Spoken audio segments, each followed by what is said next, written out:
Saturday, May 26th at Monmouth Park, race 1. Returnee fourth finishing Self-Destruct. Got a nice building block race behind some sharp foes with more recency. Fellow comebacker fifth finisher Forever Fudge was eyeing the grass course while also scanning the sky for rain. Race 2. Fifth finishing Dewis sustained a good long move after braking slowly. He continues to beg for a 7-furlong chute to be built at Monmouth Park.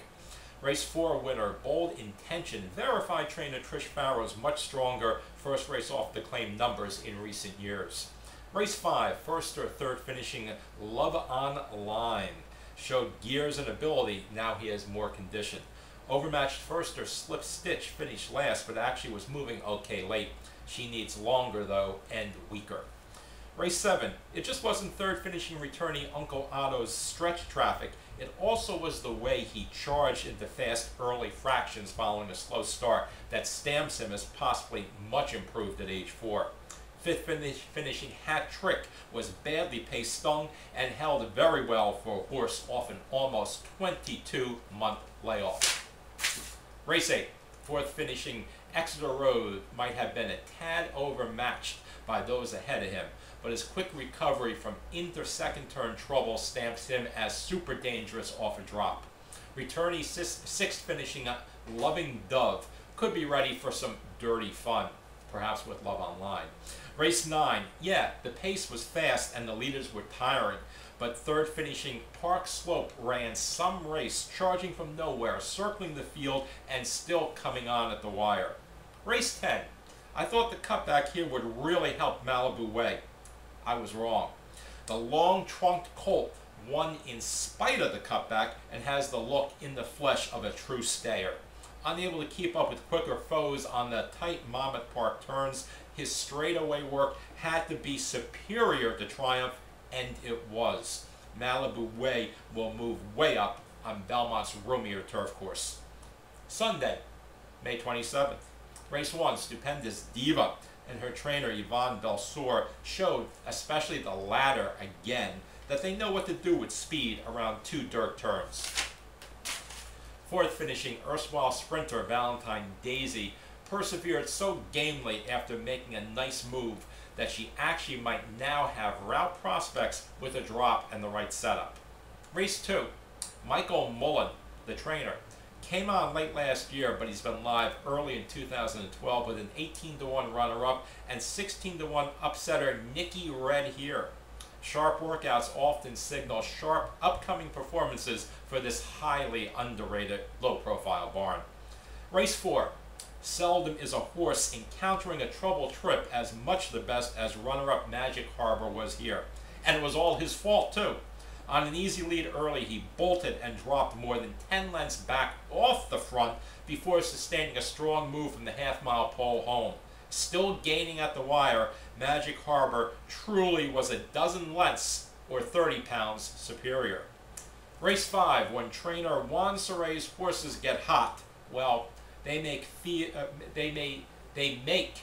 May feel like August in, well, you know where. I guess I was out in the heat a little bit too long too. Dominant Blues Air here proved that the difference between basement claimers, who she beat a week ago, and New Jersey bred non-Wizard 2 other than Company is discouragingly small.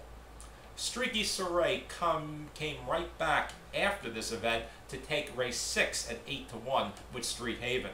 For other trainers, that gelding was a deep closing router, but for Saray, he's evolved into a sprinter with real early foot. Go figure. Juan Saray, a trainer who's figured out that speed on American dirt is good. Race 7, veteran jockey Joe Bravo did his ground-saving thing on turf yet again for the 1,111th time with Memphis Lives in Me. Not to be one-up though, new gun Paco Lopez raised the stakes in race 8 on PJ Hooker and did the same thing, but on often less accommodating to the inside all-the-way move dirt. Race 11, brilliant winning ride by Joe Bravo, raising the stakes on Lopez again, who accepted second turn trouble, so to assure that Dancing Solo made the last run in a pace meltdown situation. Sometimes trouble is good, especially if a horse needs to make that last move. You don't want to move too early, especially in fast-paced grass races. Bravo understands that. Super Stakes debut by fifth finishing Prickly Pear, who was hard used while involved in the blazing fractions and finished well in front of the other front runners. Race 12. Dominant winner Image of Dawn has matured into a strong, framey specimen. Claimed for $5,000, $5,000, by Trish Farrow. Don't be surprised if he climbs up the class ladder. Now let's move on to Monday at Belmont Park, the Grade 1 Acorn for 3-year-old fillies going 1 mile. It represented a study in contrast. Witness the fact that there were 2 speed horses in the race. One of them, named Contested, sprinted aggressively out to an uncontested early lead and went wire to wire in dominant fashion.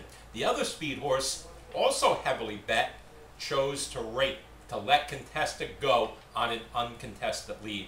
And the contrast between the two goes beyond mere tactics in the race. It also involved tactics in the preparation for the Grade 1 test. Contested came off the bench, ran April 15th at Santa Anita, came back 19 days later, shipping from California to Kentucky, and raced at Churchill Downs, and then 24 days later went from Kentucky to Belmont Park in New York for the Grade 1 test in the Acorn that she triumphed in.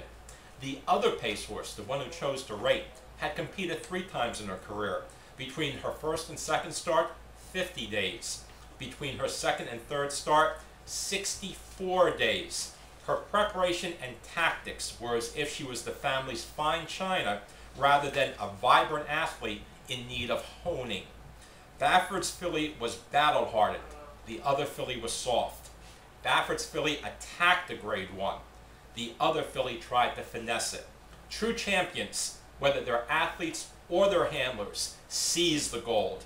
They don't have it, or they don't hope that it falls in their laps.